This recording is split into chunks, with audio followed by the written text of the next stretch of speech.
عنی فإنی قریب. یہ سوال پوچھا، اب ذرا جملوں پہ غور کیجئے تو اللہ خود چل کے جواب دینے کے لیے آ گیا، خود چل کے جواب دینے کے لیے آ گیا. یہ ایسے ہی ہے، مثال دیتے ہیں مولانا طارق جمیل، کہتے ہیں یہ ایسے ہی ہے جیسے کوئی بچہ پوچھے کہ مولوی طارق جمیل کہاں ہے. مجمع کو مخاطب کر کے مثال دیتے ہیں، تم میں سے یہ بچہ پوچھے اس نصیر سے کہ مولوی طارق جمیل کہاں ہے، تو یہ کہے کہ وہ طارق جمیل بیٹھا ہے. لیکن اس کے کہنے سے پہلے اگر میں خود سن لوں کہ بچے نے پوچھا ہے طارق جمیل کہاں ہے، تو میں اٹھ کے چل کے اس کے پاس آ کر کہوں کہ بیٹا میں مولوی طارق جمیل ہوں، پوچھ کیا بات ہے. تو کہا بالکل ایسے ہی ہوا جب اللہ کے نبی کے ساتھیوں نے پوچھا اللہ کہاں ہے، تو فوراً گویا اللہ کو یہ سوال اتنا پسند آیا کہ اللہ خود اس مجلس میں اتر آیا، مدینے کی مسجد میں اتر آیا اور حضور کے جواب دینے سے پہلے بولا آپ نہ بولیے، چپ کیجئے. اور اپنے بندوں کو کہا میرے بندو میں تمہارے پاس ہی بیٹھا ہوں، فإنی قریب، قل نہیں ہے درمیان میں، خود آ گیا جواب دینے. میرے محبوب تو جواب نہ دے، یہ سوال مجھے اتنا پسند آیا ہے کہ اس کا جواب دینے کے لیے میں خود آ گیا. میں آ کے جواب دیتا ہوں، میں خود آتا ہوں. میرے بندوں میں آ گیا، دیکھو میں آ گیا، میں تمہارے سامنے کھڑا ہوں، بلاؤ مجھے بلاؤ.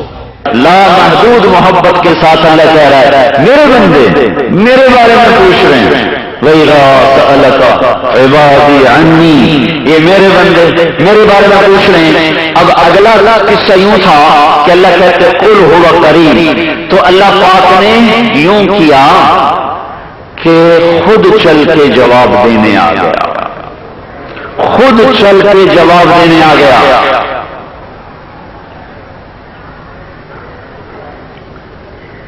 یہ ایسا ہی ہے، یہ ایسا ہی ہے. یہ بچہ پوچھتا ہے نصیر سے مولوی صاحب کہاں ہیں، مولوی طارق جمیل کہاں ہیں. یہ کہتا وہ بیٹھا، وہ بیٹھا. اور میں نے سنا کہ اس نے میرے بارے میں پوچھا کہ طارق جمیل کہاں ہے، تو قبل اس سے کہ نصیر جواب دے میں خود اس کے قریب آ کر کہتا ہوں میں موجود ہوں، میں حاضر ہوں.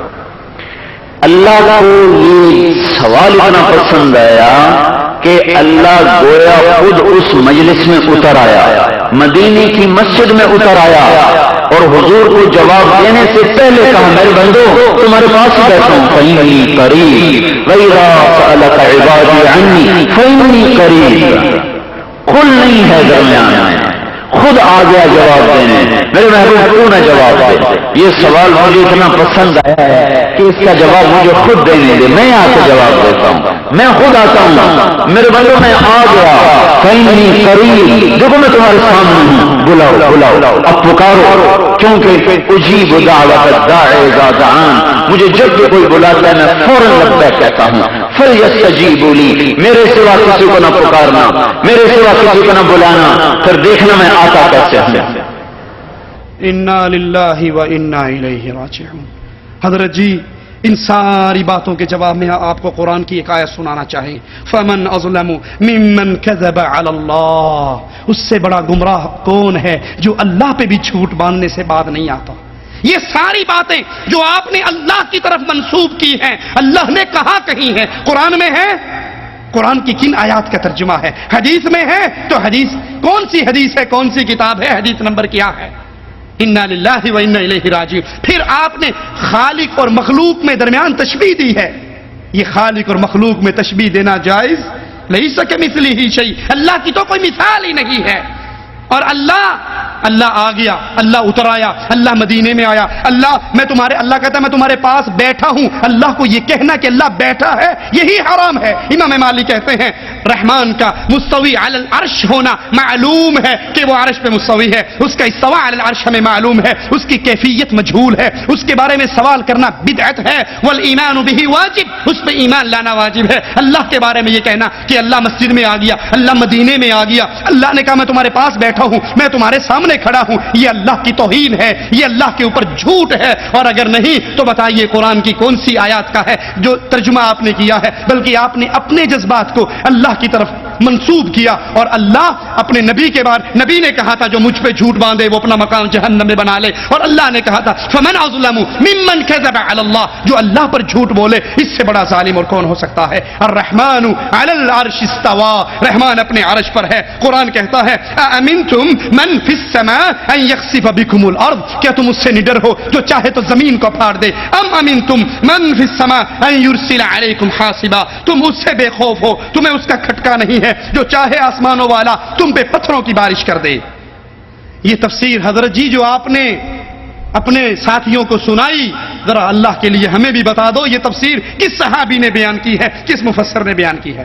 مولانا طارق جمیل کی دعائیں سنیے. زلزلے کے بعد انہوں نے تقریر کی اور دعائیں کی. کہا اے اللہ تجھ سے لپٹنے کو جی چاہ رہا ہے، تیرے پاؤں پکڑنے کو جی چاہ رہا ہے، تو ہمارے سامنے آ، ہم تجھ سے لپٹ کر رونا چاہتے ہیں، ہم تجھ سے چمٹنا چاہتے ہیں. مولا آ جا، میری گود میں آ جا، آ جا، آ جا، آ جا. اللہ ہم تجھے کیسے سنائیں کہ تو ہماری سن لے، ہم تجھے کیسے تیرے سامنے فریاد کریں کہ تو ہماری مان لے. اے بادشاہوں کے بادشاہ اب سن لے، ہم تھکے پڑے ہیں، ہم شکست خوردہ ہوئے پڑے ہیں. ابھی تک اگر تو نے فیصلہ نہیں کیا تو اتنے بڑے مجمع کی اٹھے ہاتھ ربنا فرما اور ابھی اعلان کر دے کہ میں آ رہا ہوں. تو کہہ دے میں آ رہا ہوں. فرشتوں کو اتار دے، لشکروں کو اتار دے، جبریل کو بھیج دے، میکائیل کو بھیج دے، اسرافیل کو بھیج دے. آج کے فرعونوں کو پکڑ یا اللہ. مصر کا فرعون صرف 70,000 بچوں کا قاتل تھا. ہمارے فرعون تو آجا بڑی دیر ہو گئی ہے، تو آجا بڑی دیر ہو گئی ہے. تجھے تیری عزتوں کا واسطہ، ہم تجھے بلانے آئے ہیں. بچہ مار کھا کے ابا کو بلانے جاتا ہے، ہم بھی پٹ کے تجھے بلانے آئے ہیں. آجا، آجا نا، تو آ جانا میرے مولا، تو آ جانا میرے مولا. ہماری جگ ہنسائی بڑی ہو گئی، اب تو آ نا یا اللہ. اب تو تیری خدائی پہ ہاتھ ڈال رہے ہیں، وہ کہہ رہے ہیں ہم خدا ہیں، تو آ کے انہیں دکھا دے. یا اللہ آیا، آیا ہماری ضد مان لے. تو ہمارے سامنے ہوتا ہم تیرے پاؤں پکڑ لیتے، ہم تجھ سے چمٹ جاتے، ہم ضد کرتے، ہم روتے دھوتے، ہم لوٹ پوٹ ہوتے ہیں تیرے آگے پیچھے. یا اللہ ہم شور مچاتے، اب بھی ہم اپنے ایمان کے تصور میں تیرے ہی قدموں میں گرے پڑے ہیں، تیرا ہی دامن تھام رہے ہیں. ہمیں اپنی جھولی میں چھپا لے ماں، اور تو دروازے نہ کھولے تو تیرے یہ بندے اب کہاں جائیں، یہ دھتکارے ہوئے اب کہاں جائیں. اللہ اے موت سے زیادہ پیار کرنے والے، انا للہ و انا الیہ راجعون. یہ میرے اللہ کی توہین نہیں ہے، یہ اللہ کی بے ادبی نہیں ہے، یہ اللہ کے ساتھ گستاخی نہیں ہے. مولانا آپ کی جرت پر ہم صرف ایک ہی جملہ کہیں گے، انا للہ و انا الیہ راجعون. موسیٰ علیہ السلام کا قصہ آپ کو اللہ کے قرآن سے آپ کے سامنے رکھتے ہیں. وَلَمَّا جَاءَ مُوسَى لِمِيقَاتِنَا وَكَلَّمَهُ رَبُّهُ قَالَ رَبِّ أَرِنِي أَنظُرْ إِلَيْكَ قَالَ لَن تَرَانِي وَلَكِنْ انظُرْ إِلَى الْجَبَلِ فَإِنِ اسْتَقَرَّ مَكَانَهُ فَسَوْفَ تَرَانِي فَلَمَّا تَجَلَّى رَبُّهُ لِلْجَبَلِ جَعَلَهُ دَكًّا وَخَرَّ مُوسَى صَعِقًا. موسیٰ علیہ السلام اللہ کی ملاقات کے لیے گئے. کہا اللہ میں تیرے طرف تیرے چہرے کو دیکھنا چاہتا ہوں، تیری زیارت کرنا. یہ نہیں کہا جو مولوی طارق جمیل کہہ رہے ہیں تجھے اپنی گود میں بٹھانا ہے، تیرے ساتھ چمٹنا ہے، تیرے پاؤں پکڑنے ہیں، تیرے گلے لگنا ہے، تجھ سے لگ کر رونا. لا حول ولا قوت الا باللہ. صرف اتنا کہا اے اللہ ربی ارینی انظر الی. اللہ تجھے دیکھنا چاہتا ہوں. مالک کہتا ہے لن ترانی، تو مجھے نہیں دیکھ سکتا.